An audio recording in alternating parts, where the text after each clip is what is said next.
Ndugu mtazamaji, basi kwa majina naitwa Brother Benezet William Mamrima, OSB, ni mtawa Benediktini kutoka shirika Benediktini Songea. Hivyo basi tunampenda kumshukuru mama yetu mpendwa Madam Isabella Mwampamba ambaye tumekuwa naye toka juzi kuanzia semina aliyotuseminisha sisi vijana tuweze kujitambua sisi vijana ni nani. Pia bila kusahau Madam Isabella ni balozi wa utalii Tanzania. Hivyo kwa moyo wa dhati na wa shukrani tunasema asante kwa kuwa ametukumbuka pande za kusini, hasa pande hii ya Songea ambayo ni kituo pia cha utalii na hija mbalimbali. Hivyo basi leo kama wanafunzi wa trade tulikuwa na programu ya kwenda kutalii na kuona maeneo mbalimbali ikiwemo Chiperamio.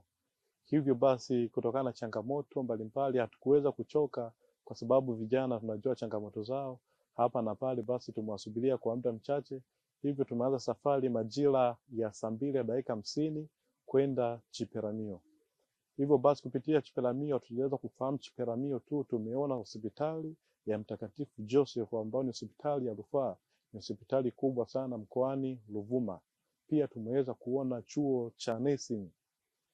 Pia tumeenda kuona Chiperamio yenyewe ambayo inapatikana sehemu ya mwinuko, yani Chiperamio, yani upeo wa macho. Ni sehemu nzuri sana ambayo tumeweza kujifunza vitu mbalimbali, mwanzilishi wa pale, namna gani umisionari uliweza kuingia mwaka 1884, ni miaka 109 hivyo.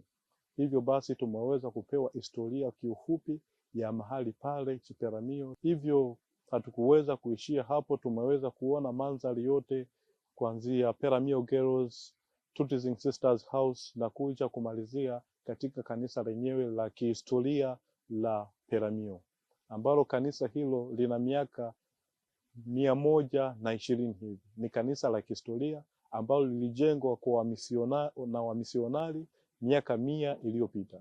Tumeweza kuona kanisa lenyewe kwa uzuri wake na ubora wake kwa sababu iliweza kutengenezwa kwa vitu ya natural, tofali za kuchomwa na mbao za miti poli na udongo. Kanisa lenye halijaweza kutumia aina ya chuma chochote na liko imara mpaka leo, halina ufa wowote. Tumeweza kuona makanisa mbalimbali. Katika kanisa hilo kuna makanisa kama 3 ndani yake ambao yapo underground. Pia tumeweza kuona sakristia kubwa sana iliyotengenezwa na wamisionari. Pia tumeweza kuona vitu vilivyotumika kutengeneza kama altare, mimbari ya kusomea masomo. Ni vitu ambavyo vimetengenezwa kwa mawe. Hivyo basi ndugu watazamaji, tunawakaribisha sana Songea, hasa Chiperamio, na kutembelea mandhari yetu haya. Karibuni sana, asanteni.